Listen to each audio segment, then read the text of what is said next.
Hello and welcome back to the channel. If you're new here, hi, you're very welcome. This is Reading the Past and I'm Dr. Cat. Now, the idea for today's video came directly from one of your comments. Hello, Caius Marcius Coriolanus, this one is for you. A few weeks back, you suggested that I have a look at the Voynich Manuscript.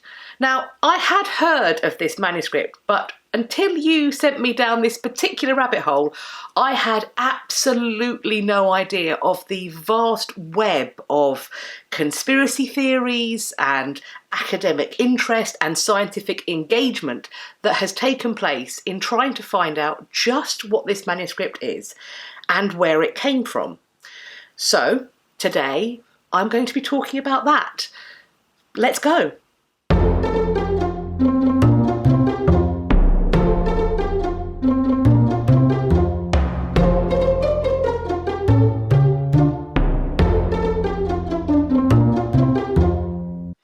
First things first, I want to quite clearly state that I haven't come down on the side of one particular argument through my research.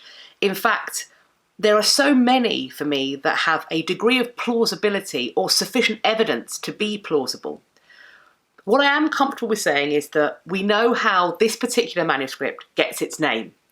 It gets it from the man who claims to have found it in 1912 in the Villa Mondragone, where it was part of a collection of a Jesuit library, essentially. That man is Wilfrid Voynich. And he is, for me, a potentially more slippery figure than I think he is for others. What we know of him is that he had grown up in Poland and he is exiled from there and finds himself in London. Eventually, he will end up in the United States. While in London, he sets up an incredibly successful trade in antiquarian books. He has a shop in central London. Now, what confuses me about this is that there's nothing seemingly in his past that would give any reason as to why he had a particular aptitude to do this. He doesn't seem to have studied book history or literary history, so just how, without any training from another antiquarian, he manages to know what books are valuable and how much to sell them for is kind of mysterious to me. He also apparently has an aptitude that is somewhat difficult to believe. People would come to Wilfrid and say they wanted a particular book, and he would be able to go to the libraries and archives of Europe and the world and locate these previously lost or hard to find texts. This made me think of when I was watching the King in the Car Park documentary about the discovery of Richard III's bones, where one of the archaeologists, before they discovered him, said, "We're doing something that we're told never to do. We're going looking for something in particular." Now, they were successful, and so it follows that theoretically Wilfrid Voynich could be similarly successful. But the number of times that he seems to have been able to do this gives me pause for thought. Regardless, what he claims to have found at the Villa Mondragone in 1912 is some 240 vellum pages in a manuscript. There were, we think, more pages, around 270, but 240 remain extant. On these vellum sheets are images that have been coloured and also a mass of text. When Voynich looks at it, he discovers that it is in some kind of cipher. It's in a code that makes it unintelligible. And he spends the remaining decades of his life doing one of two things: trying to decode the manuscript and trying to find a buyer. He is unsuccessful in both, and after his death, his wife sells this manuscript to one Hans P. Kraus, who occupies himself in the same pursuit, trying to find a buyer or trying to decode the manuscript. He is likewise unsuccessful. And so now, the Voynich manuscript can be found in the Beinecke Rare Books and Manuscripts Library at Yale University. And Yale University have also digitised this manuscript, so if you want to go and have a look at the pages, or perhaps even try to decode it yourself, I will leave the link in the description box down below so that you can go and see it for yourself. Through the immense amount of research that has taken place on this manuscript, it has been seen that it can be divided up into, broadly speaking, 6 sections, which can be codified by the images that are present on the pages. So we have images that are herbal in nature, astronomical, biological, cosmological, pharmaceutical, and there is also seemingly a section of recipes.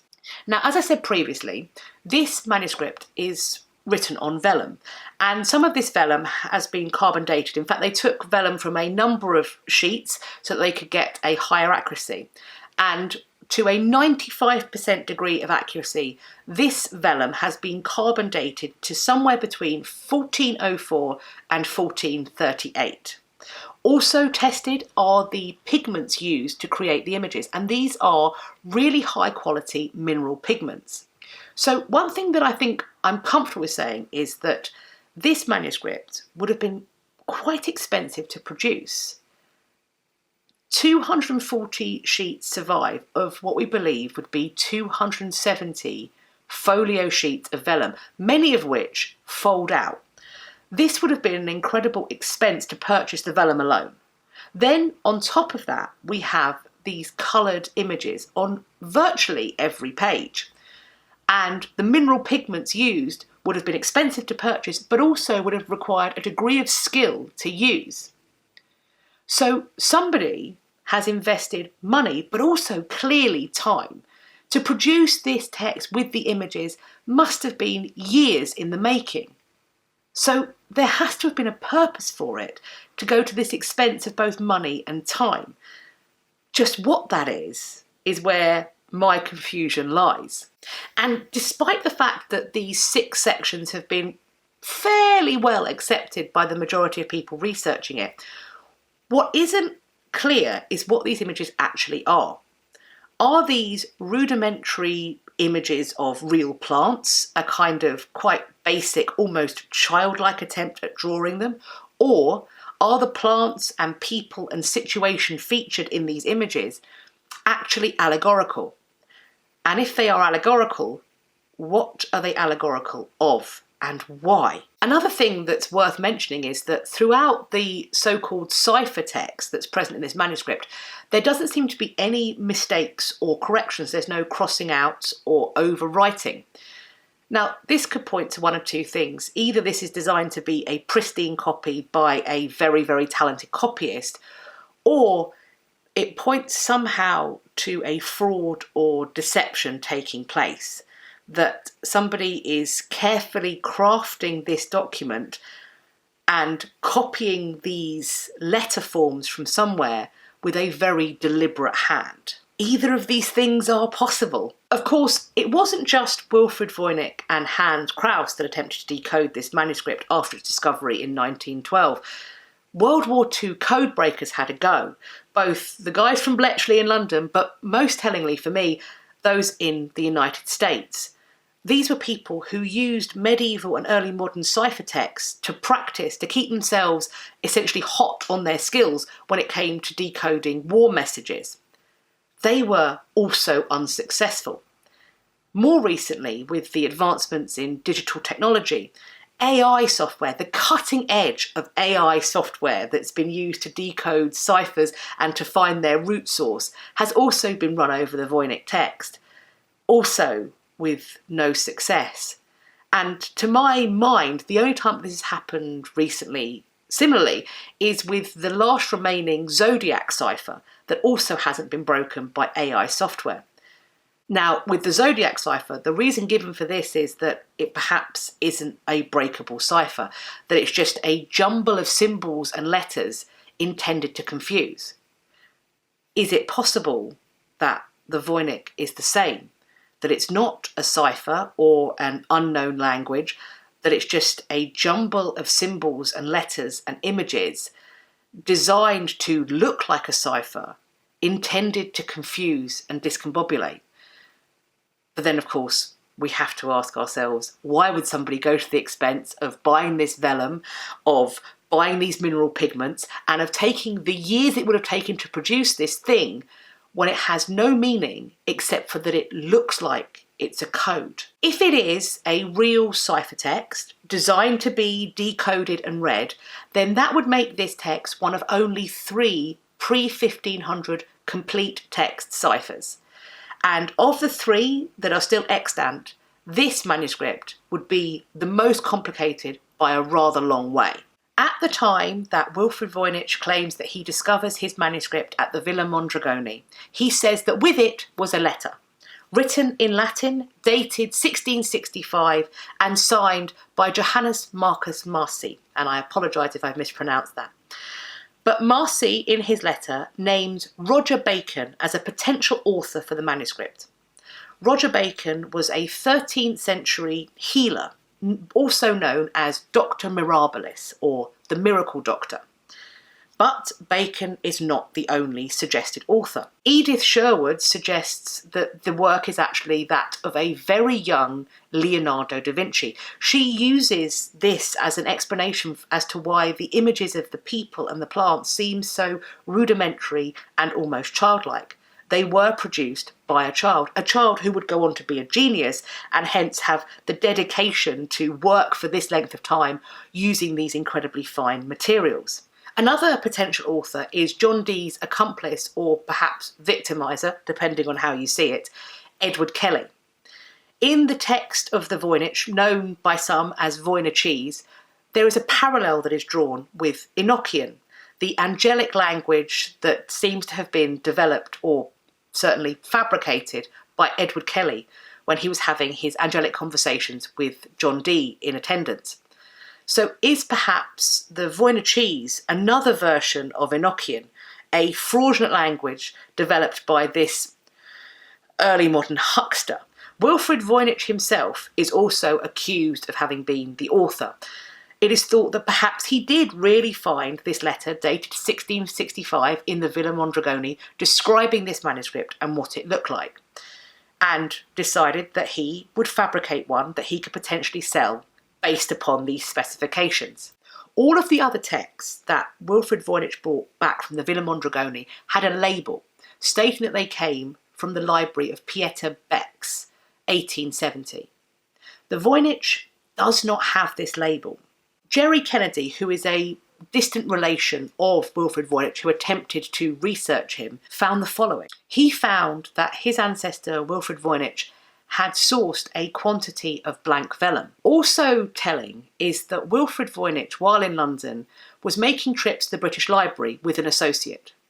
And this associate was researching mineral pigments in medieval art.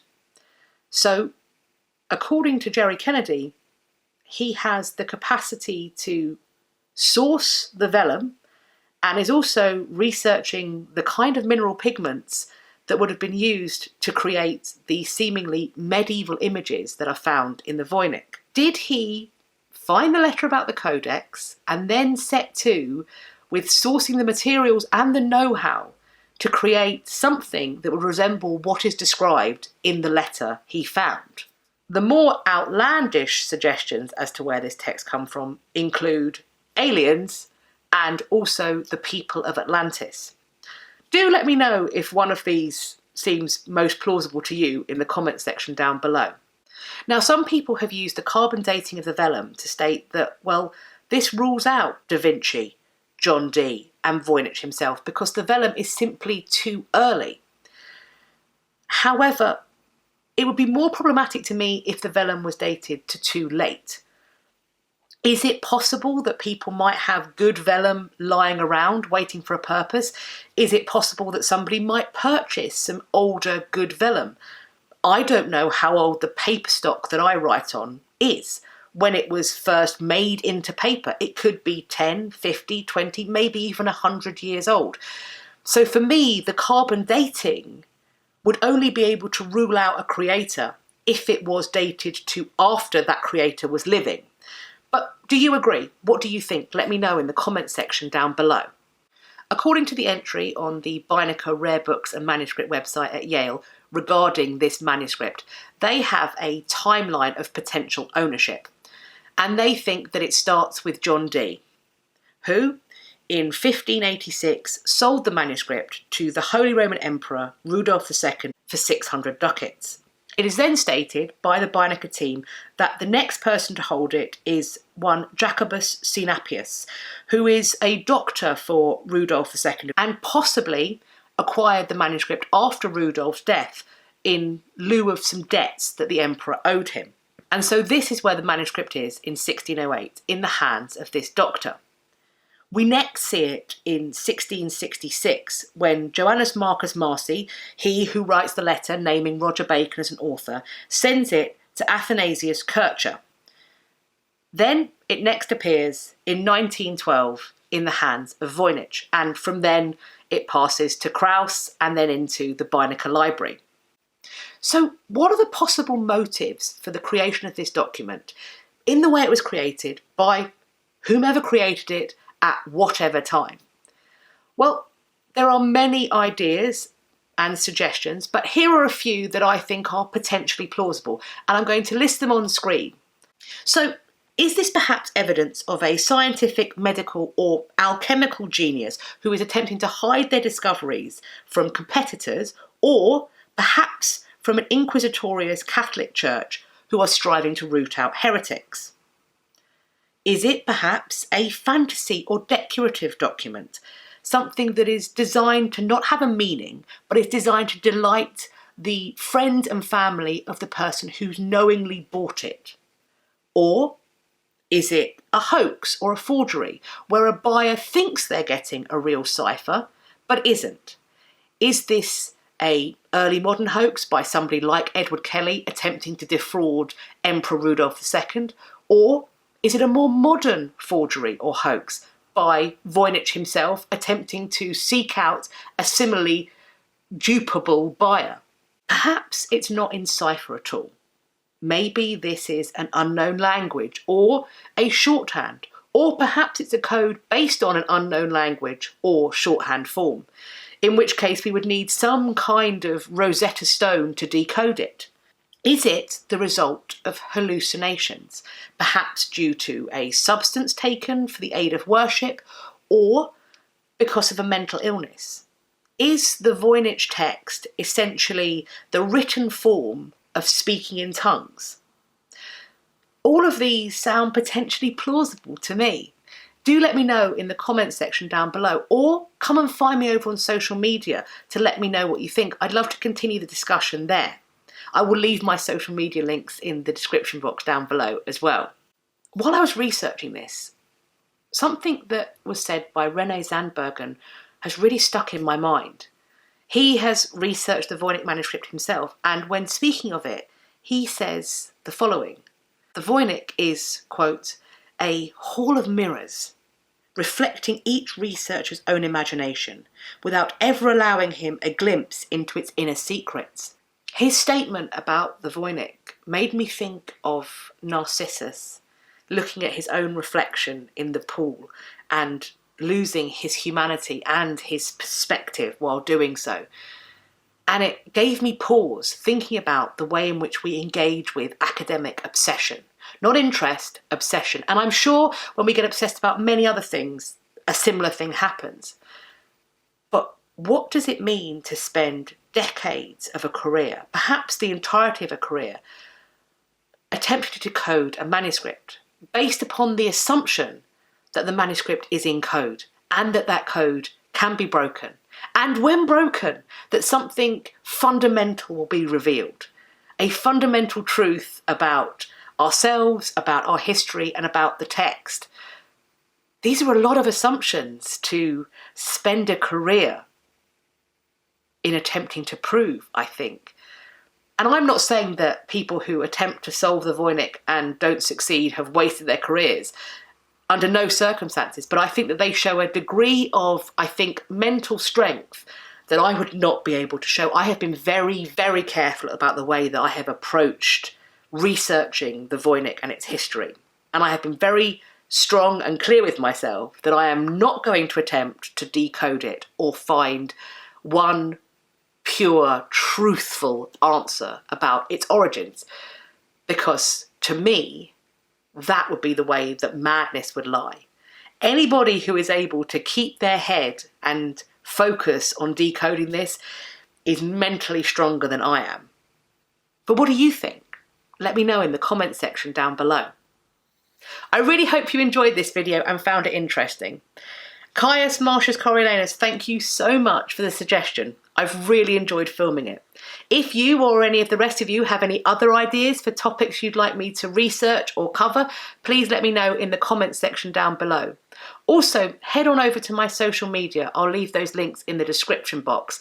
Please follow me when you get there and we can have a conversation about this video or any other videos you'd like me to make. If you did enjoy this video, please let me know by clicking the like button. Please also subscribe to my channel and click the bell icon so that YouTube tells you when I've next uploaded. I can't wait to see you all in the next video, and I hope you're going to have a great day, whatever you're doing. Take care. Bye-bye for now.